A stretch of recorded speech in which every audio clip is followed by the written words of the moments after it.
never mind. Thank you, Rob. Fine. We're fine. We got it. You're good. I stopped dancing. Yeah. Yeah, we totally saw. Oh, there's a cat. Your timing is terrible. Cat. Hello, everybody. Hello. How is I'm here with Dr. doing? Ellen Grant today. Hello. I'm a scientist today. Dr. Jessie. Yes. And every once in a while, you have to let your British out. Just every once in a while. It doesn't happen too much. Let me take these off so I can actually see. There we go. All right. Well, everyone, we made it to Sideshow Cinema, the Jurassic Park edition, during our Summer Blockbuster event. Thank you, everyone, for coming back and joining me and Missy for this special Sideshow Cinema. Come here, cat, before you knock my stuff over. A kitty. You know, I thought, yeah. There you go. That's my dinosaur. Goodness, man. But this is the Sideshow Summer Blockbuster event. If you haven't already registered, you can go to side.show/blockbuster, get your $5 in Sideshow rewards. And as we talked about a little earlier, we also have a big old daily deal list going on for our Blockbuster event. The deals have multiplied. So there's a lot of cats are like dinosaurs, just different. It's true. It's true. Yeah. They make noises. They yowl. One of the deals today did sell out, and it was a Critical Role piece. And I was both happy and sad to see it sell out because I really, it was the Jester art print, and I love it. The print, yeah. Mm-hmm. Yep. Yep. It's gone. It's gone. Oh, CG, she is a dilute calico. Thank you for noticing. She sure is, and she is just my little pride and joy. But we're not here to talk about cats. We are here to talk about dinosaurs. But before we get into that, let's talk a little bit about this little baby that is coming up right around the corner, July 14th to the 18th. Yeah, it is almost here.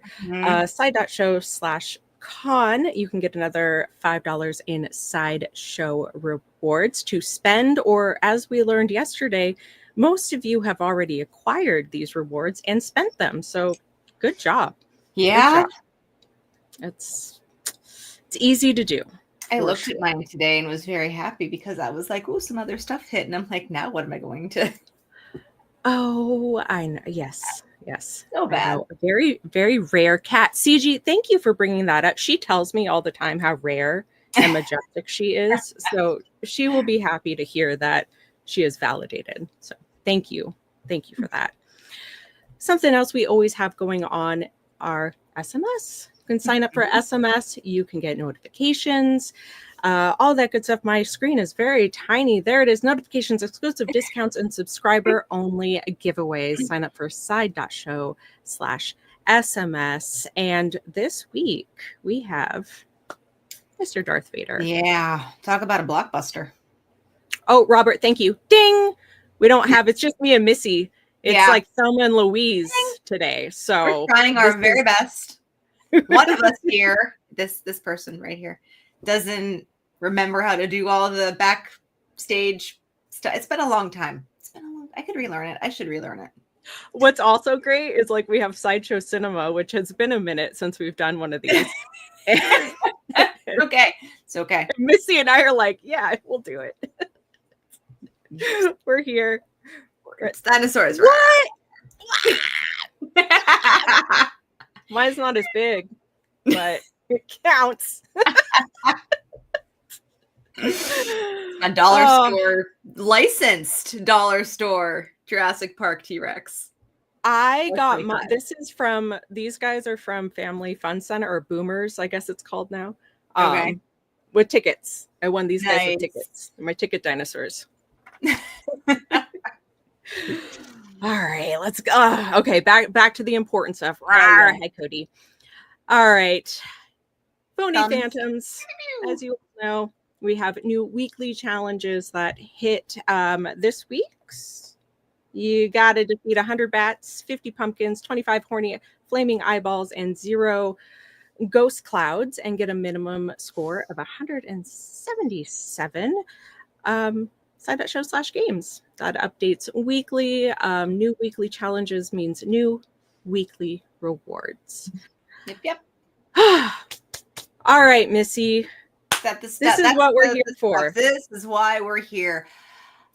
Let's see. It was 1993. That was the summer before I went into 9th grade when this movie came out. Oh, okay. All right. No. This is the last movie that I went to with both of my parents because my dad was convinced to go. My dad didn't go to the movies a lot at all, but this was the last one that we went. I was like, Dad, let's go see the dinosaur movie. And and I remember it being extremely crowded and just a very, very cool experience. So my Jurassic Park movie experience kind of ties into a discussion we had on the wrap-up show last night, I believe. Okay. We were talking about pranks, whatever show that was. We were talking about pranks. So I threw a stink bomb in my Jurassic Park's movie theater when I went to see this. And you were trying to make dinosaur farts? It was quite the experience. I kind of got away with it because the only person who knew I did it was my mom because she helped me buy the stink bomb. So that's amazing. Yeah. So that was quite the experience. So this is a very vivid memory in for me because of not only the screams of excitement of like the dinosaurs and the whole experience, but also the screams of, oh my God, what is that smell? You were just making 4D. Yes. Yeah, that's okay. You were doing everybody a favor. You were enhancing because she digs through a big pile of poop. Right, exactly. So I was bringing them more into the world of Jurassic Park with my shenanigans and pranks. So this is a big moment for me, Jurassic Park. A lot happened during that viewing.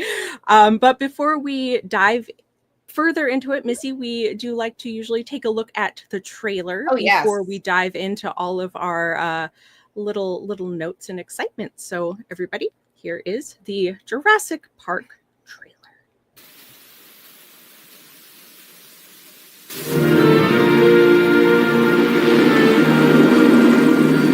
There it is. Welcome to Jurassic Park. We've made living biological attractions so astounding that they'll capture the imagination of the entire planet. The most phenomenal discovery of our time. How'd you do this? Becomes the greatest adventure of all time. Can I touch it? Sure. Universal Pictures presents. You feel that? Hold on to your butts. A Steven Spielberg film. Fences are failing all over the park. Yeah, that's nice. Gotta go. An adventure. Look out! I can't get Jurassic Park back online. 65 million years in the making. Jurassic Park.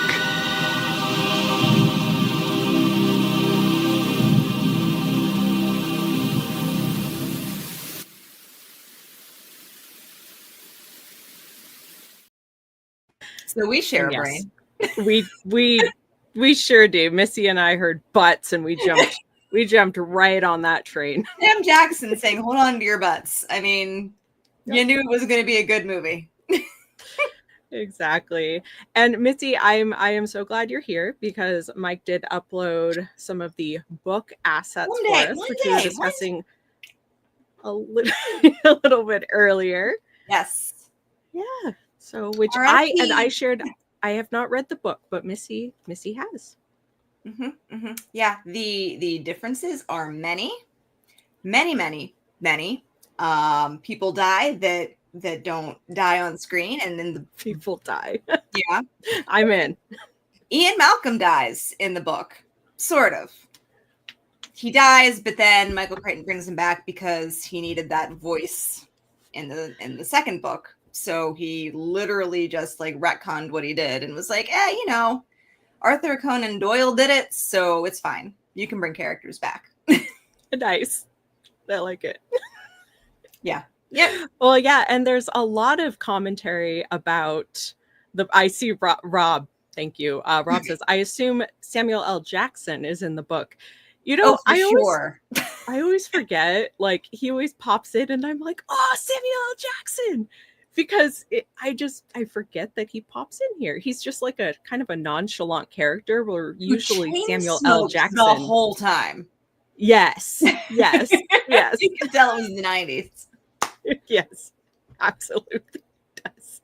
Let's see. I was hooked to the first Dino. Listen, for being a band geek, it was the music right in the trailer. You get those first few notes, and you're like, "Oh, that's right, yeah." Hello, John Williams. You are back. Not that he ever went anywhere.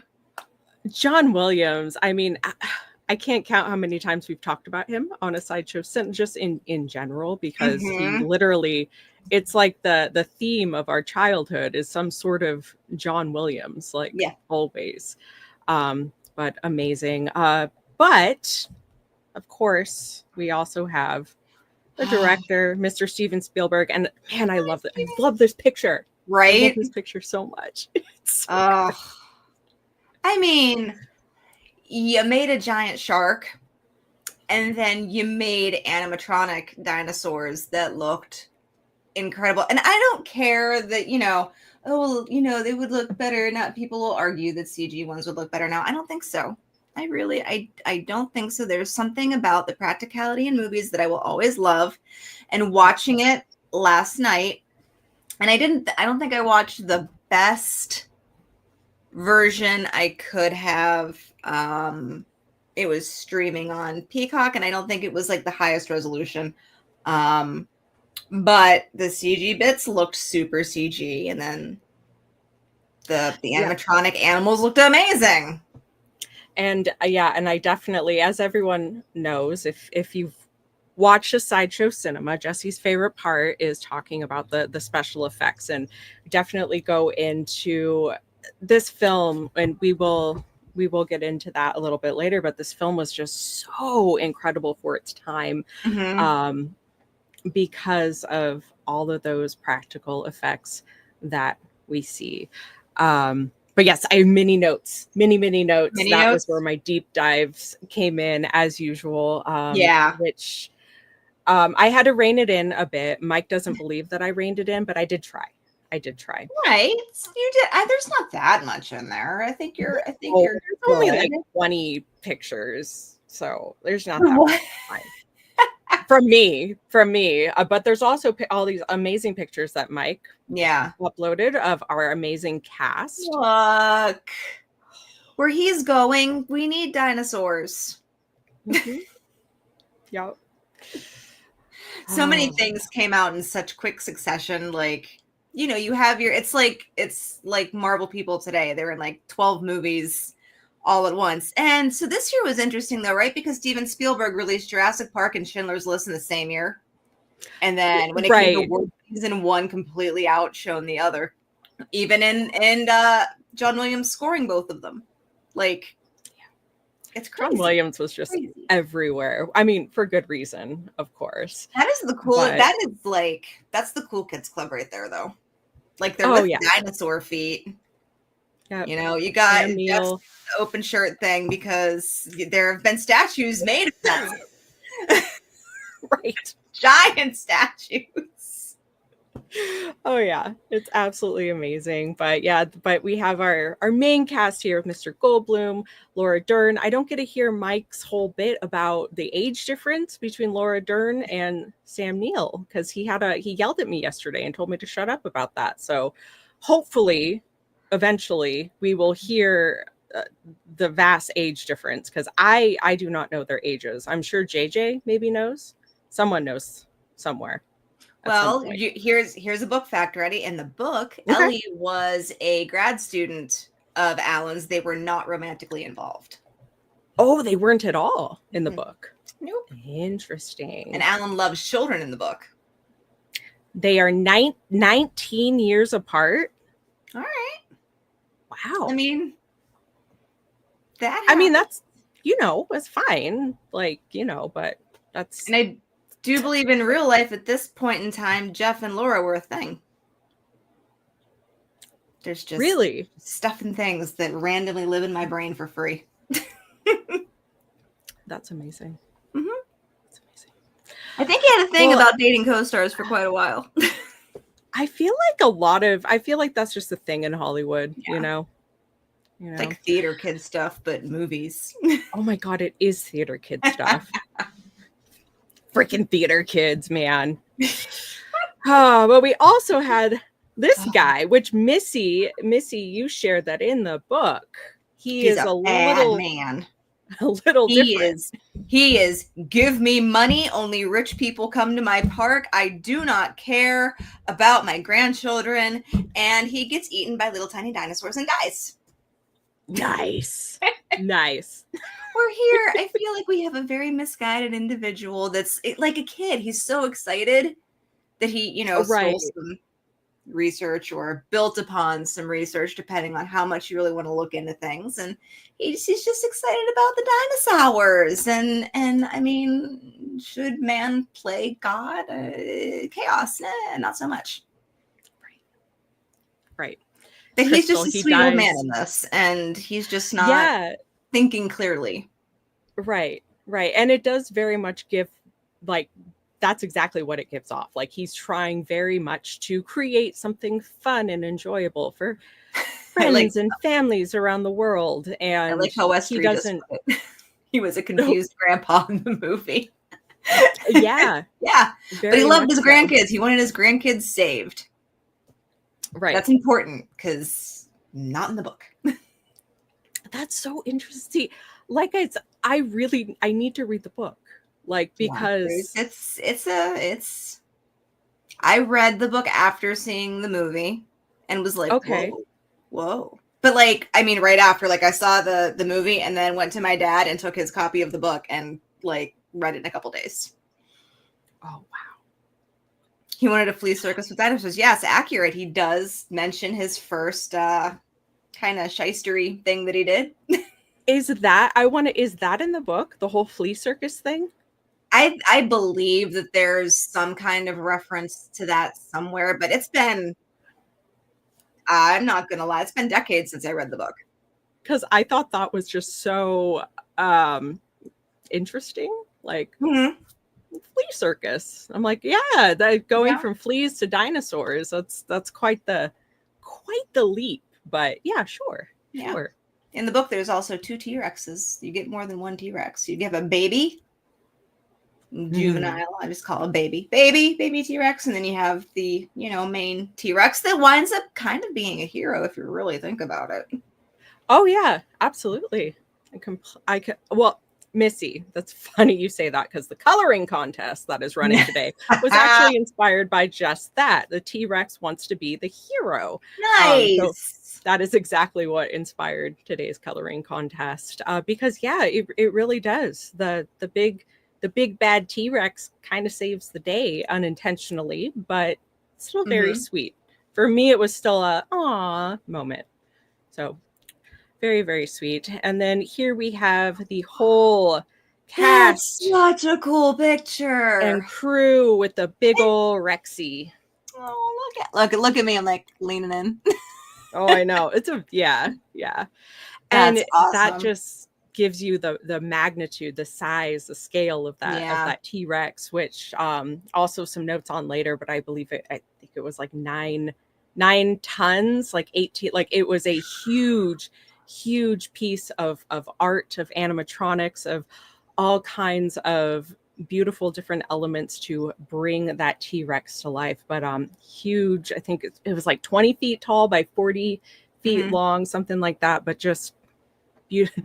It's just amazing. And that photo just really puts it into perspective. Also, that is such a 90s photo. It is a very 90s photo. I love it. Reminds me of my middle school graduation photo. Like, cram everyone together and do your best. Oh, You know, one of the best Crystal. parts of this movie was there were so many dudes running around in shorts. It just wasn't something you saw an awful lot. No, it was not. It's hot in And Costa Crystal, Rica. I believe that many people also had a big crush on Jeff Yeah. Goldblum. I mean, how could you not with that open shirt? I mean, Right? it's just It was too smoldering. hot. I wanted to go dig in the attic and see if Ian was up there. I feel that he is. I think I know what box he's in, but Oh, for real?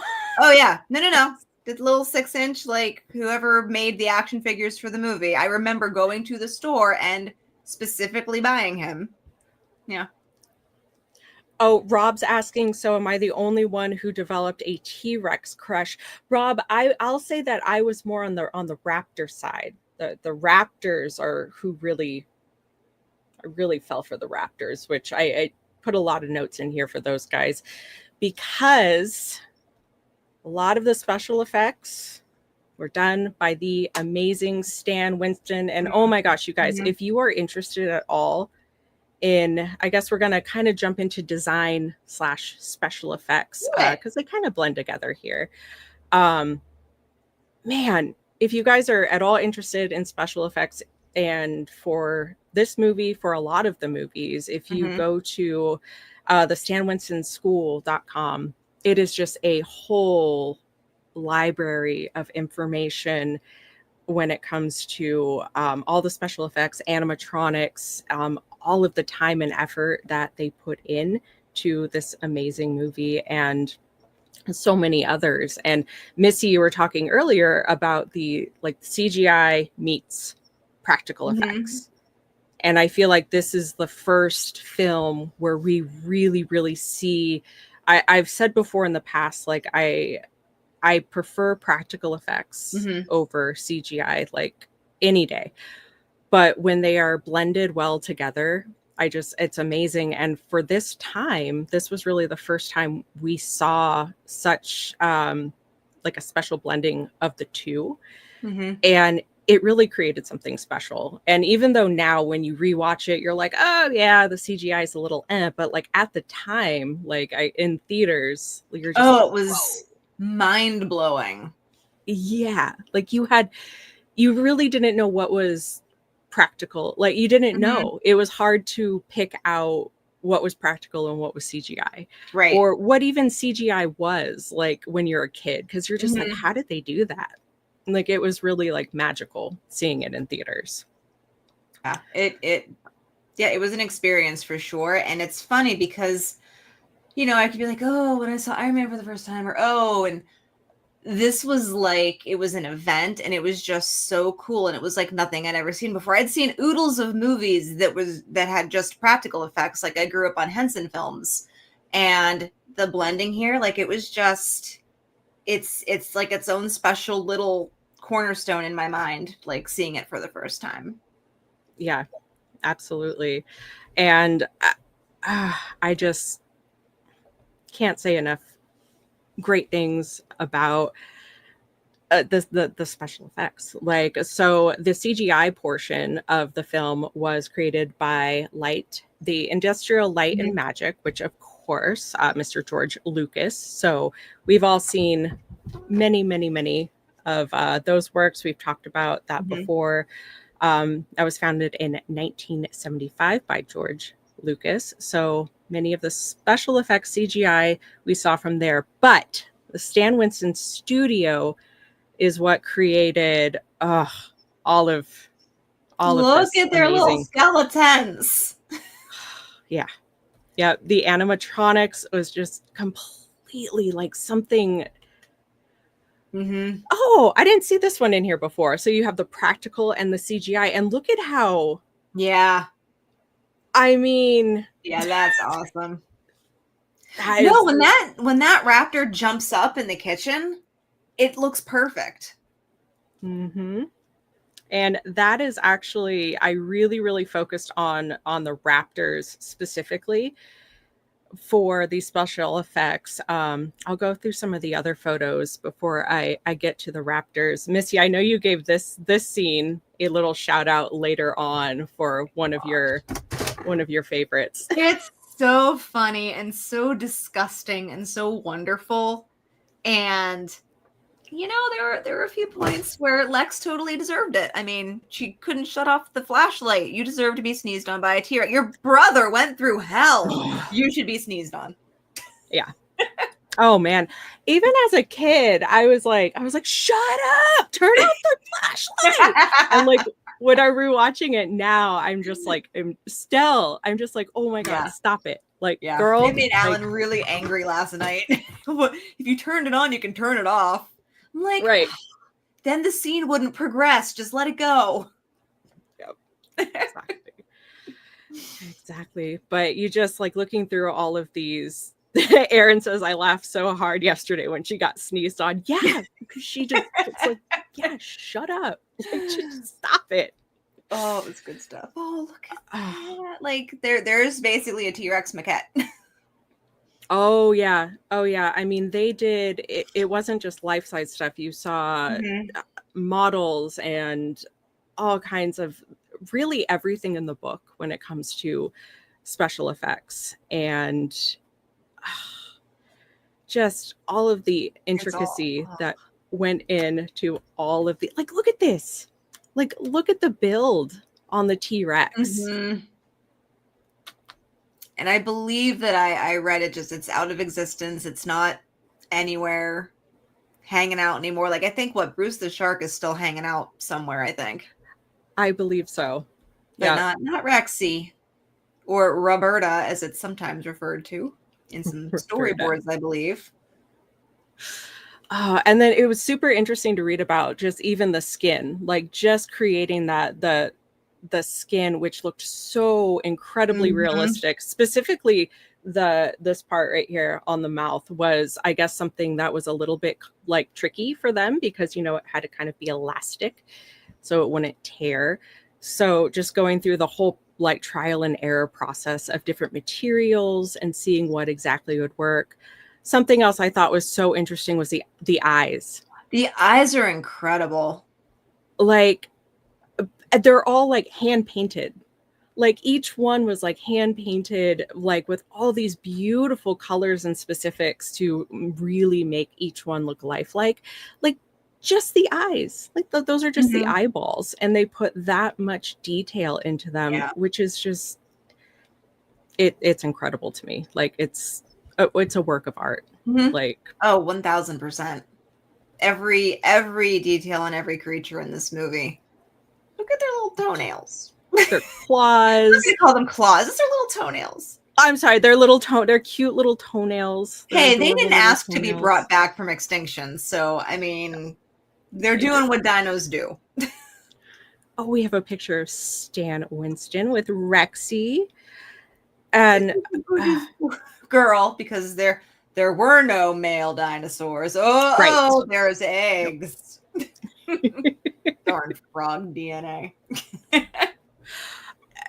Oh yes, the frog, yes. Which I didn't really pay attention to that. Like as a kid, didn't even like really think about it. But yeah, you start to analyze things when you're older. You're like, huh, interesting. Yeah. Okay. Nature did find a way, JJ. But the main, like I said, if we wanted to focus on all these special effects and everything we would be here for a week. So I picked out my personal favorite, which were the Raptors. And the reason I love the Raptors so much is because it incorporated so many different types of special effects just in the Raptor suit alone.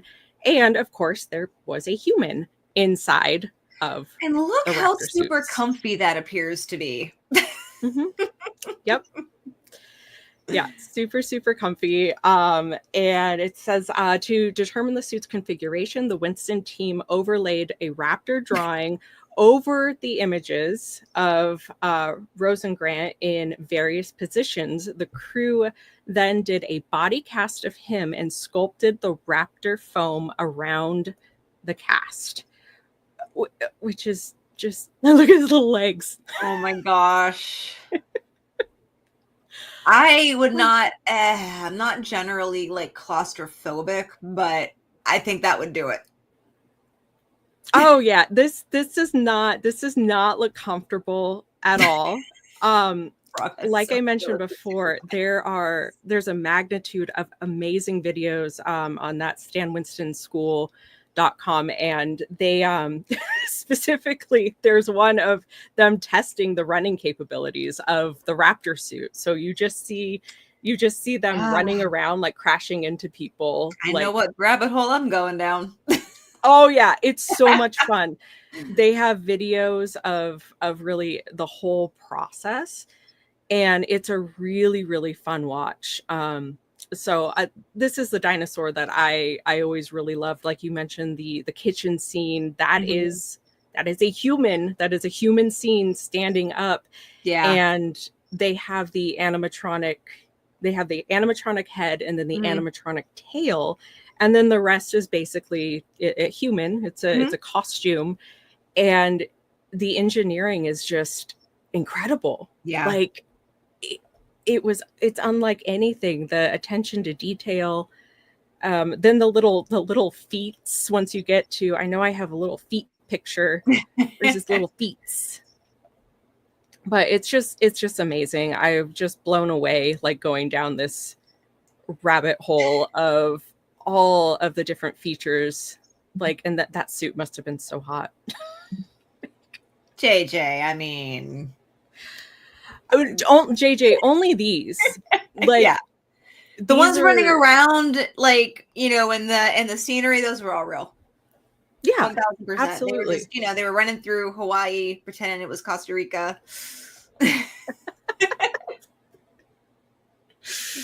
Oh, I love it. But yeah, but like you have so many different types of special effects to bring these dinosaurs to life. And then you have the 6 Triceratops, which was completely animatronic, and it could breathe and blink and do all kinds of amazing things. And poop. It just poop. It really pooped. It could poop, which I personally brought to life in theaters with my stink bomb. So I was really ahead of my time with the whole 4K thing. So yeah, Rob wants to know what he's jamming out to in those headphones. I agree. And listen, I'm going to say it wrong. Is this Dilophosaurus? Yes. Because look at that pretty neck there. Look at that. And listen, Nedry / Newman got exactly what he deserved, which was gross, black, tarry, venomous spit to the face before he lost that infamous Barbasol can. Man, I was so mad. Death. Yeah, and you deserved it. But like, jerk. You have that thing, right? It's the last thing you see. At least it's pretty. Oh, look, it's like a big deadly flower with teeth. It's kind of like Audrey 2 and a dinosaur got together and had a baby. Yeah, and again, like this, like like always one of my favorites. Like I always liked, like I loved the raptors. I called them spitters when I was a kid because that's what they did. But amazing design, like beautiful design. And I didn't focus too much on these because I knew I would overwhelm the system with all of my pictures.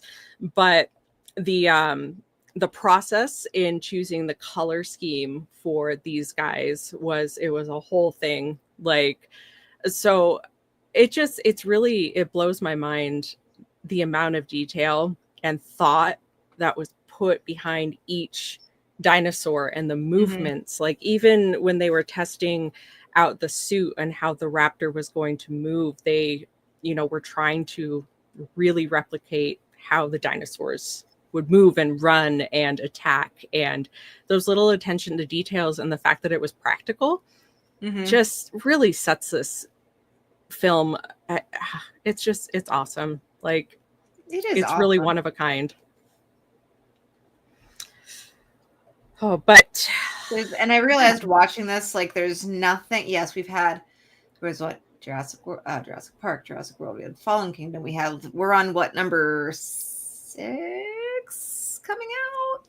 Is it 6? I don't know with numbers. I've seen every single one of them. I have, a nitpick here and a nitpick there, but like this one's perfect to me. I know it's not perfect. I understand that it's not perfect. Nothing is perfect. But I would go back and rewatch this one over and over and over again, listen to the score over and over and over again, and just always be going, yes, yes. And I'll see a different little dumb thing that I didn't notice before each time.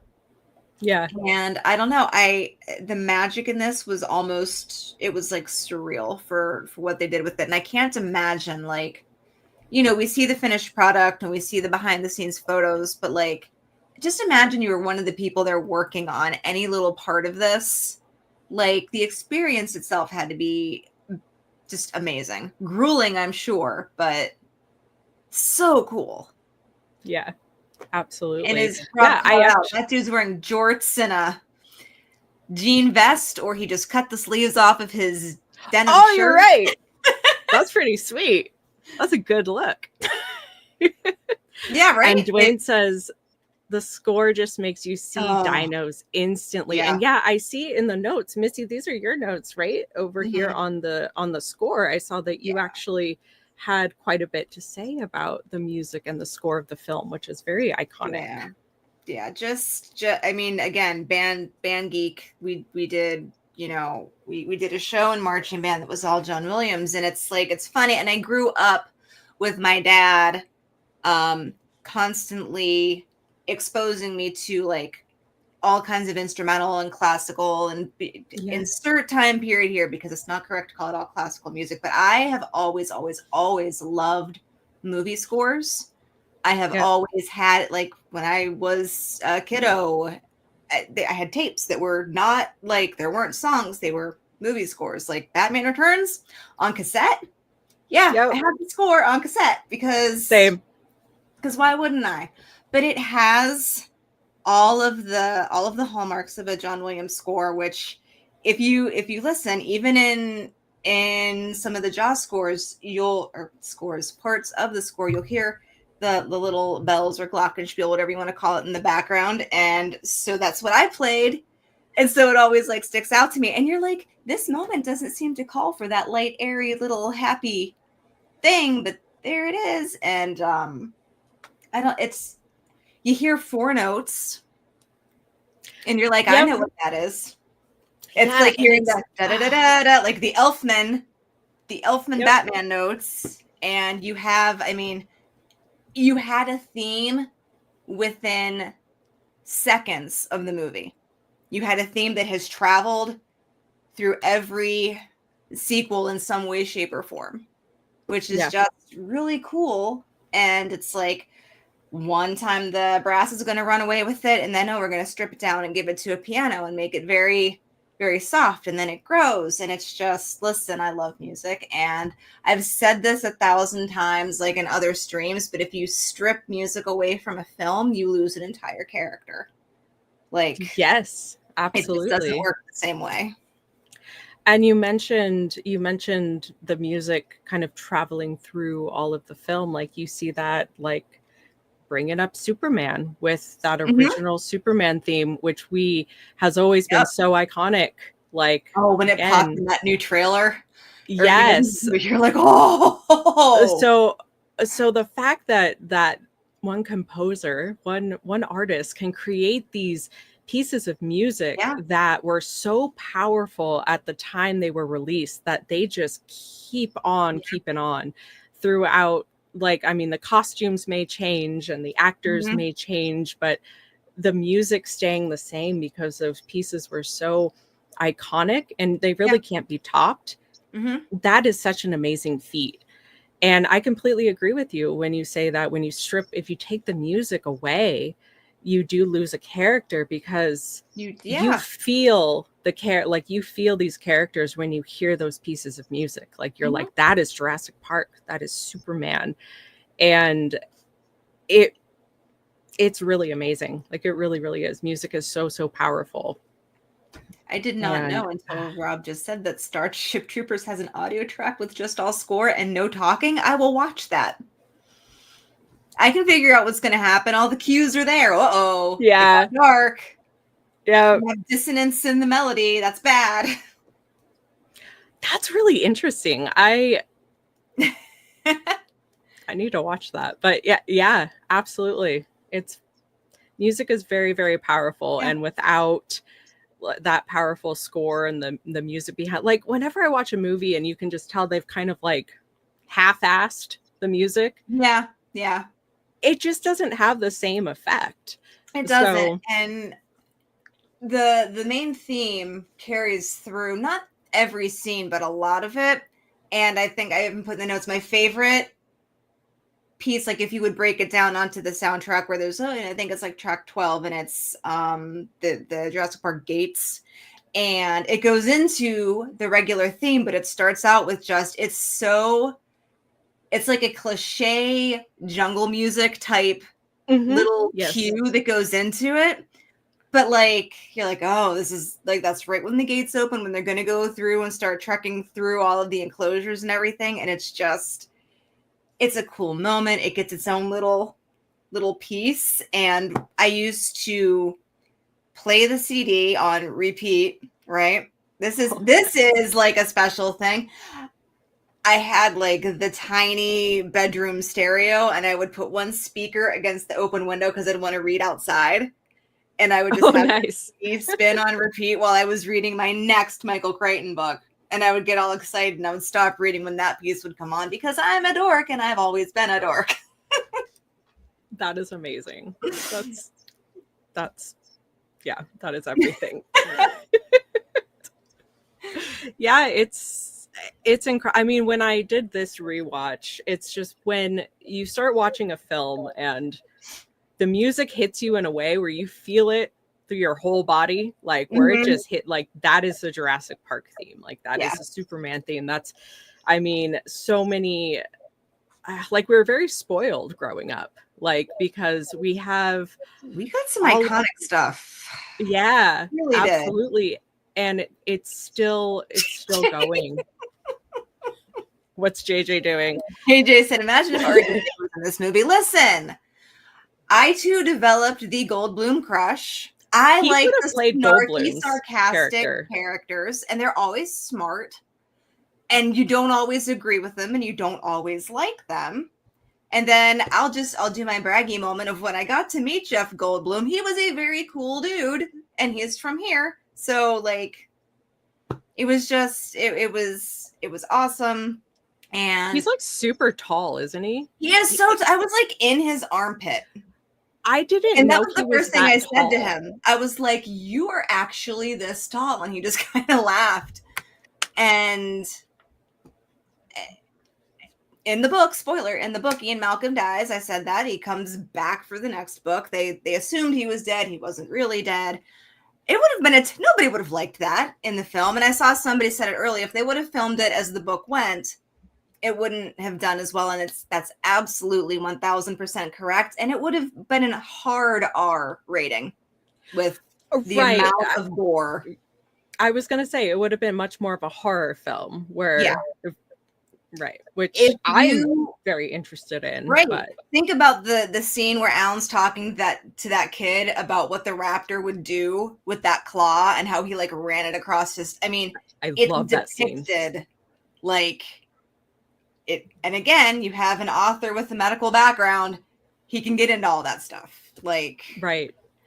Oh, that you bring that scene up. That was actually one of my, I know we were about on like favorite scenes and moments section. That one, absolutely. Yeah. Because that kid, I think the reason is I've always really, really enjoyed that scene. And I think that one of the reasons is that kid was like every bully at my school. That was just like, and that kid was somebody. I saw that kid in other stuff. I didn't care to look him up, but I was like, I know you, kid, in this 90s movie. Yeah, he's a little jerk. Like, and he's always a little jerk. But like that, Crystal's calling out toilet guy. Okay, yes. I was going to ask the audience, please let us know. I want to know you guys' favorite scenes, favorite moments from Jurassic Park. I know the toilet scene is a big hit for lots of folks. Yeah. And I agree. But yeah, let us know your favorite moments in the movie. But that moment where he is describing what will happen to this no good little child, I was just like, yes. And as a kid, I loved it because I would imagine me like talking to bullies like that, like Yeah. the raptor claw, like threatening them, Mhm. because I mean that I was like, that kid's a jerk. I know lots of kids like that. I hate that Yeah. kid. Like all the raptor scenes. JB, that is actually literally what's in my notes. From my notes, it says anything with the raptors. And that pretty much summarizes my favorite scenes. So, JB, I feel that. And anyone that loves Toilet Guy and how he dies here, he was actually like the hero in the book. Crazy. Toilet Guy was the hero in the book? Mm-hmm. Yeah. Yeah. Not like the main hero, but instead of him cowering and running away, he actually like does everything he can, including punching some raptors. To like make sure Punches raptors? Punches raptor. I don't know how you can punch a raptor and keep your arms, but you know. Oh, Adriana says the kitchen scene is one that stuck with me the most. Yeah. Yes. That one, that was a very intense scene because it's like very anxiety. Like you're just like, oh my gosh. Man. And what somebody makes a comment, you know, it's not like they learned how to open doors and then they go right to a door. And, you know, because they're the perfect, they just happen to be the perfect door. I'm not going to say doorknobs, but door handles where they can get their little claws on there. Yeah. And I'm like, well, I mean, dogs can do it. Yeah. And another book thing is the dinosaurs are so smart that by the end they've learned so much. And interesting. They're already off the island before the plot starts. If you go read the novel, like they've already escaped, little tiny ones. Oh, we have. Oh, really? The little ones have already. Yeah, the little ones have already like made it to the mainland. Which they use that in the following movie. So they like pieced apart part of the books, but like at the end, the raptors escape. They get onto a boat and they hide. And they've even, I believe, learned to forage for the things that have whatever the enzyme is that they need that I can't remember the name of. Like, oh, they need the blah to live.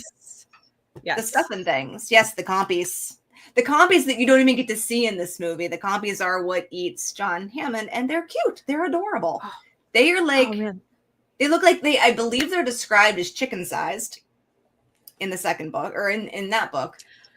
Man, and in the next movie, the Ian Malcolm movie. The chicken comparisons is crazy. Like after watching this, I'm just like, I just, they literally are little dinosaurs, like in their violence and in their screeching and in their attitudes.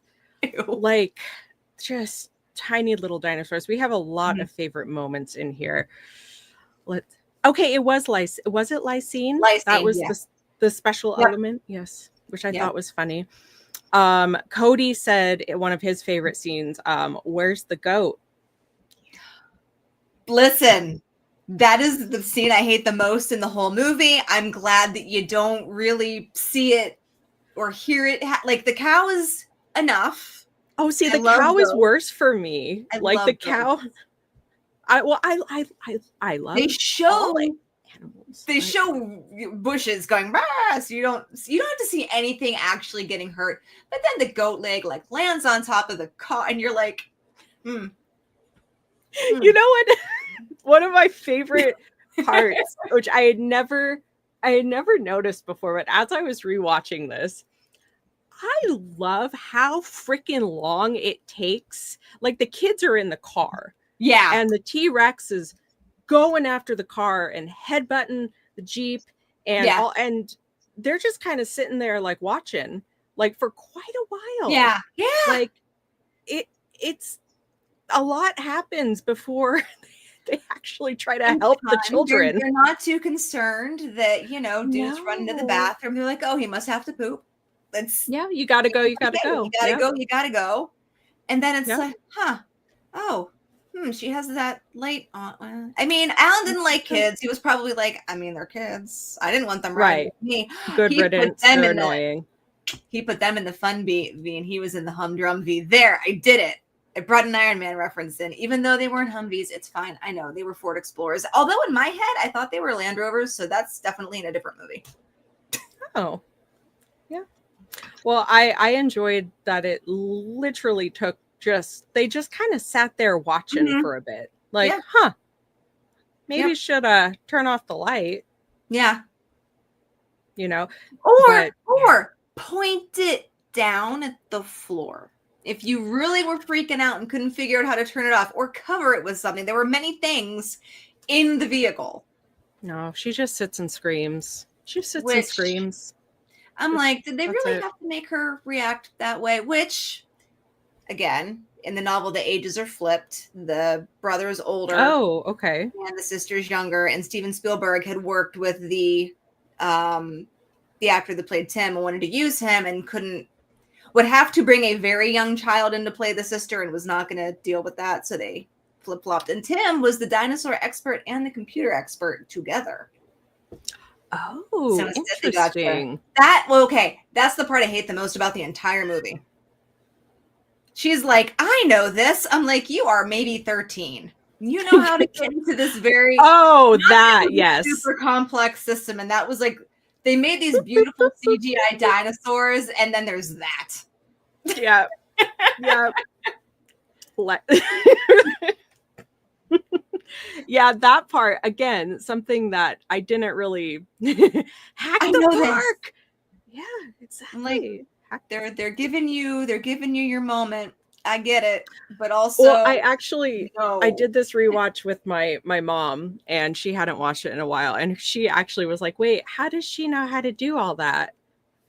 She was learning that in her middle school classes. Obviously. And she knew exactly which file was going to bring the whole park back online.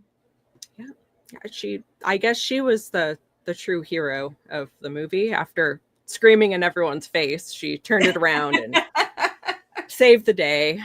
But yeah, and that not was being able to remember or understand the difference between like a carnivorous dinosaur and but she's a computer expert, right? So right, I'm like, those were like vocabulary that I think we learned in like elementary school, because we learned about dinosaurs in elementary school. Yes, Crystal, she did keep calling herself a hacker. Yep. She had to redeem herself. Yeah, I guess so, Brendan. Which she did. She did. Just yeah. But Missy, that's a valid point, because that did make me. Yeah. Like, I guess as a kid, though, you really do have a different perspective, because totally. She was no Jolie. That's right, Dwayne. She was not. As a kid, though, you see the child characters saving the day. You don't question it. You're just like, no, you don't. Oh yeah, like that's awesome. Like that could be me. Like I could have done that, because you're a kid and you're seeing a kid like save the day, and it's exciting. And it's not till you get older and jaded that you're like, that's not realistic. Yeah. That couldn't happen. But sorry.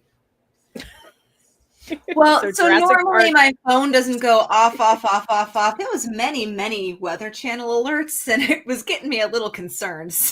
Oh, good. No just tornadoes today. That was my concern. Okay. No tornadoes today. Okay. As long as there's no like rainstorms and you're not going to be chased by a T-Rex. Apparently, it's fine. It's fine. It's and yes, what Rob. Mm-hmm. Jurassic Park is a prequel to Hackers, which tells me we need to do another rewatch of Hackers, because I have cosplays that I want to do for that movie. I haven't been able to do yet. So we need to get on that. Hack the car, yes. I love the Hackers laugh. So good. Oh, but yeah, Jurassic Park. But Missy, is there anything we missed? Any favorite moments or anything that really makes this film stand out for you? I mean, again, the when you're a kid, you're like, chaos theory, and as an adult, you're like, oh yeah, chaos theory. Right. It's watching it at this current stage in my life, I was like, I am with Dr. Malcolm just all the way. This was a huge mistake. When you're 13, you're like, this is amazing. And I'm Yeah. like, no. He's right. They had their moment. And, you know, the fact that there are so many things where it's either parodied or just directly quoted that life, there has to be an If there's not an it's not accurate. Finds a way. Right. And I was Life, very excited, even though he wasn't in, what was it, Dominion, when they brought everybody back for very long. I think he just testified or whatever. I was like, he's still spouting truths. Yeah. And that is interesting because as a kid also, you kind of see that character as such a downer. Like you're like, what, like, why wouldn't you want to bring dinosaurs to life? Like that's the coolest thing ever. And then rewatching it when you're older, you're like, yeah, this is a terrible idea. This isn't gonna go well. This is not a good idea. Rob calling out the fight scene at the end with the dinos. T-Rex coming in, taking care of those raptors. But like, think about it. They're trying to do this stuff like now. Like it's happening. They're doing the, hey, we've got the this. I'm like, no. Just don't do it. No. Just leave it alone. Yeah. Like watch the there's film. It's just like watching a Terminator film. Ooh, AI. We have the warnings. Right. Don't do it. Just leave it alone. And it's like they say in the movie, like the dinosaurs had their time. Like they had their time. They roamed for quite a while. Dwayne says he wants a woolly mammoth. I was about to say we have, you know, little nuggets of the dinosaur. Like if you want dinosaur, just go get yourself some chickens. I promise you, they are basically the same thing. I mean, so the scientists over here are worried about the methane from cow poop. Imagine it from dinosaur poop. Oh yeah, not a good idea. No, God, just a lot of poop in the movie. Things like that bothered me too. Like Ellie, she gloved up, but then her legs are like in it, and I'm like, good thing it rains at one point and everybody gets all cleaned up. But that scene, her Brachiosaurus boogers. Yeah. The scene's like the whole movie. It has a lot of like ew elements, but there's a lot of excrement in various ways. There's fluids, and there just is. It was like Double Dare with dinosaurs. Absolutely. Get some chickens and glue some spike horns on them. Oh, believe me, Brendan, you don't need because they will peck the crap out of you with their beaks, and they don't need anything extra because they will destroy you just how they are. Yeah. No, I mean the story keeps going and it's still going, and I'm like wondering about this latest installment. I'm like, I understand when a film franchise makes money, but haven't we learned the lesson 8 times by now? Someone in the world we need to believe is still going, hey, this is a good idea. But Scarlett Johansson. So, I mean, I'm in. And we'll it looks fun. It looks fun. Rob likes to call these movies popcorn films. Oh, you sit back and you turn off your brain and you just. And I do want to see whatever monstrosity they have created that's in that one. Humans never learn. No, it's behind glass. I don't know if it's in the lab, if it's outside. I'm like, well, okay, because they got me with, and I don't remember what it was called, but the swimmy dinosaur that popped up in Jurassic World. Oh yeah, of course. My favorite. Yep. Like, just let him do a free willy. Just the ocean's large. It's fine.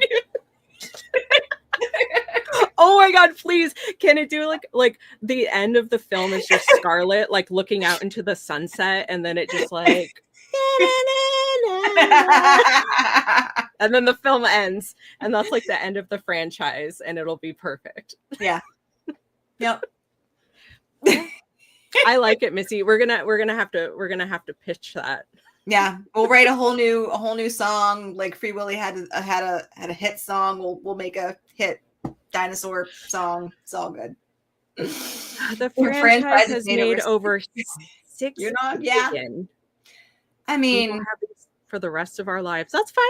I'm cool with that too. true. Give me a I free mean, Willy scene. Kid Missy played like the dinos that you had from the your ticket dinosaurs. I had a Yeah, whole my ticket set. dinosaurs. I had a whole set of plastic dinosaurs. Some were that size, some were a little bit bigger. And I, when we were young, I was playing with boy toys because I was a girl and I shouldn't have had a whole dinosaur collection. But that's what my dad and I played. My dad didn't want to play Barbies. So we played, he would come home from work at midnight and he would play dinosaurs with me on the floor for a little while and then go to bed. Aww. I shoot a lot of their tails though. Like, yeah. Kids do that crap. Oh, yeah. Yeah. I swallowed some marbles as a kid. So, No. I mean, I did change, but never a marble. Oh, yeah. I swallowed some marbles. So, I was fine. I was not 14. I'm still here. Sun's getting low, Dino. I love like when all my comments like flip at the same time because they're stuck in like internet jail for a minute. Oh yeah, absolutely. It's always fun when that happens. That's what happens when I said, "What's everyone's favorite Jurassic Park scene?" And then there was nothing, and then all of a sudden there are all these comments. So thank you everybody who did share your favorite Jurassic Park moments. You know what blew my mind the most though? How I didn't realize that the movie was like over 30 years old because I'm like, that means that I was and it was and oh. No. You don't do that time math, Missy. Yeah, I was like, I didn't realize. I mean, I did, but I didn't. And then I was like, yeah, Jeff Goldblum's really old now. You're like, you're not wrong. You're not wrong. The 90s was 15 years ago. Aaron, you are 1,000% correct.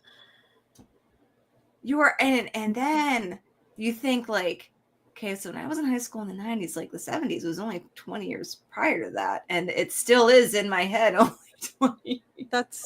I hate adult brain. I hate it. I hate it so much. Oh, it's super lame. It's all like logical and it thinks about stupid things like I don't want that math at all. Finances. You are correct. And it all changes. Like a year took like an eon. Oh my gosh, when's Christmas gonna get here? Oh, now I'm like, oh, it's July. I mean, it's next scary. week, it's fine. I think Ellie is a grandma. Again, that math. No. Yeah. Oh, it's like calculating collection spending. Shh, we don't talk about that, Rob. You don't do that either. That is all we do is encourage one another to buy more stuff that we don't need because we love it. Hey, it's all being a geek. I didn't need a dinosaur from the dollar store, but I mean. That's a really, really nice looking T-Rex. Like, I mean, like I said, mine's a ticket T-Rex, so he's a little derpy. I have Blue.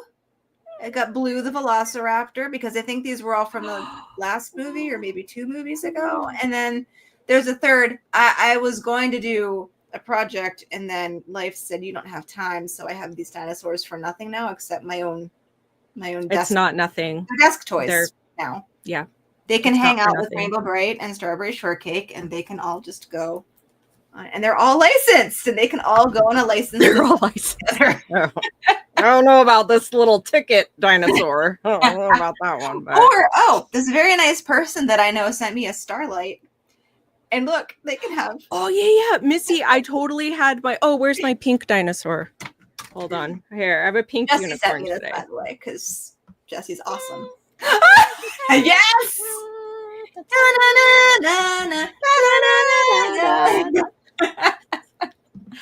Well, on that note, we've got dinosaurs. I think that's a perfect out for us, yes, Missy. It is. Yes.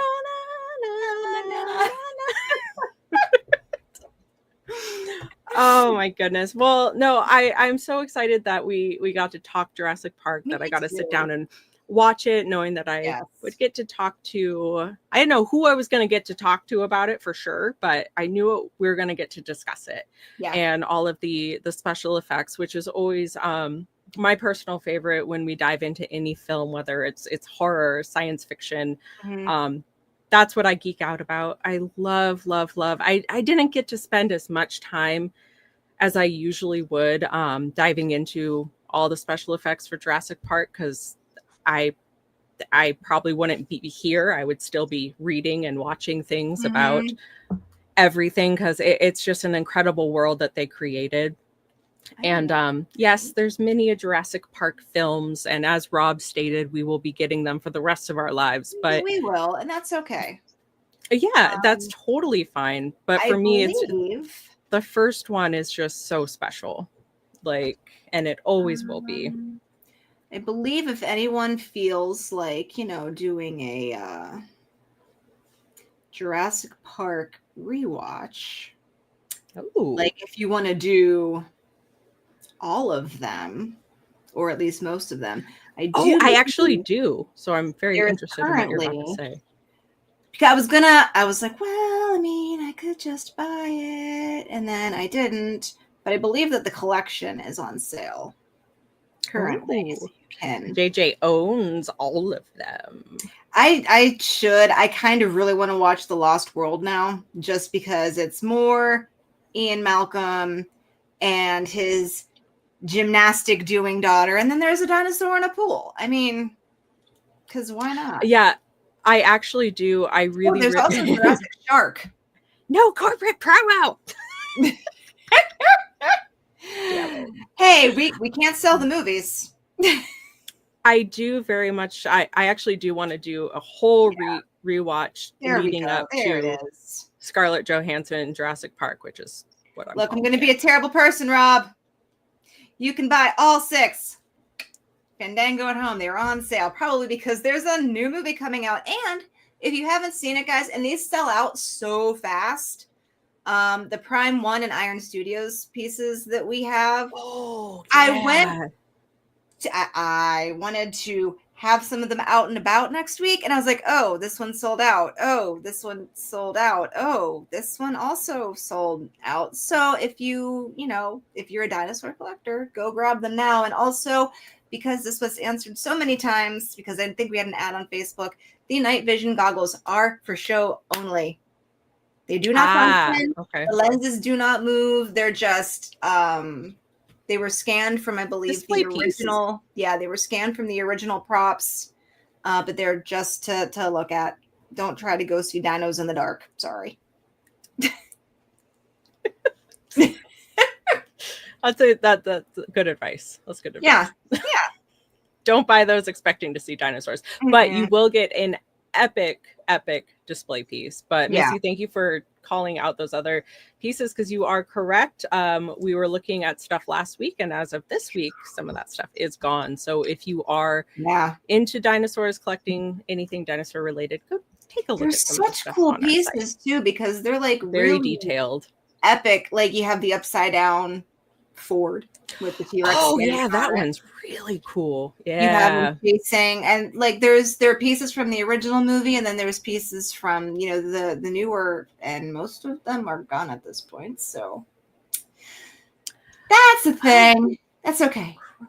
There were so many in all the Velociraptor pieces. Whew, gone. Yeah.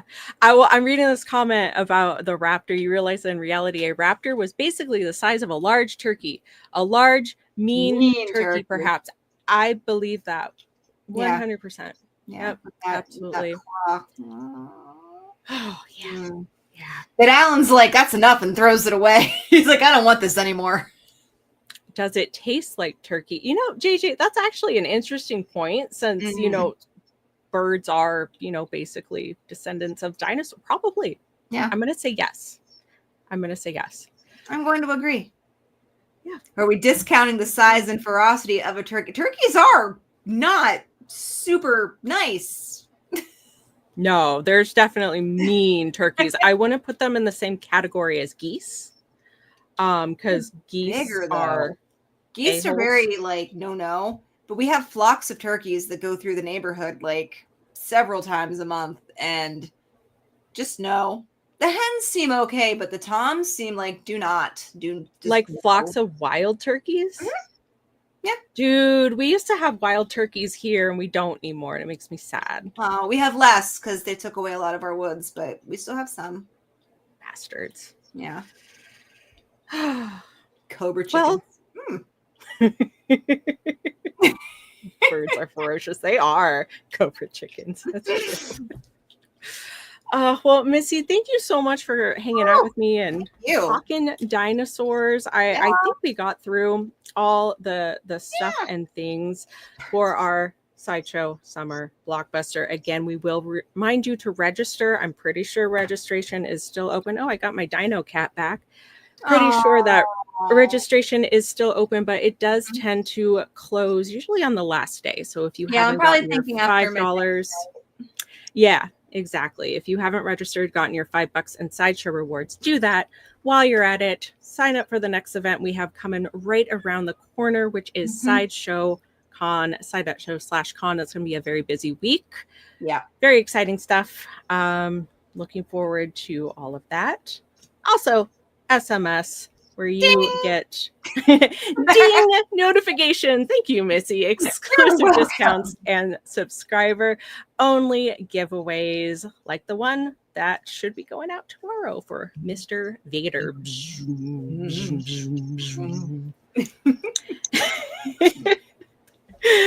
And last but not least, our phony phantoms. New weekly challenges means new weekly rewards for everybody who completes the crazy feats that Seiko comes up with, like this one here.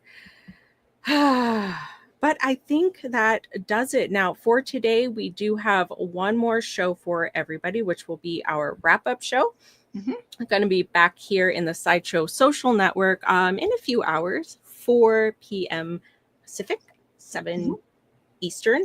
I don't know who will be here, but I'll be here along with somebody else. So come join me and whoever that somebody else happens to be for the wrap-up show tonight at 4 p.m. my time, 7 p.m. other people's time. I think that's it. You like that, Missy? You like how professional I am? I do. I love it. I do words. No notes. Zero. Thank you. Thank you. The Jessie Show. Yes. If no one else shows up, I'll bring a chicken.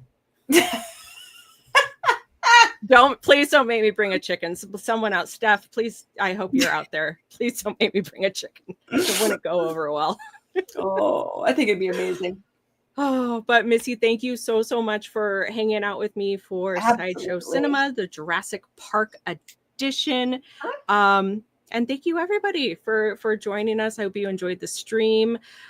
Rob, if Fletcher was my co-host, she would steal the whole show, and you know what? We would all lose our jobs. They would just hire Fletcher. That's not a bad idea. I wouldn't even have to talk. She would do all the talking for me. Great idea. Thank you, Rob. Well, join us later this evening for the Fletcher Show, also known as the wrap-up show. And thank you, everybody, so much for hanging out. And as always, don't forget to let your geek side show. I'll see everyone later with somebody. So it'll be a good time. Bye, everybody. Bye.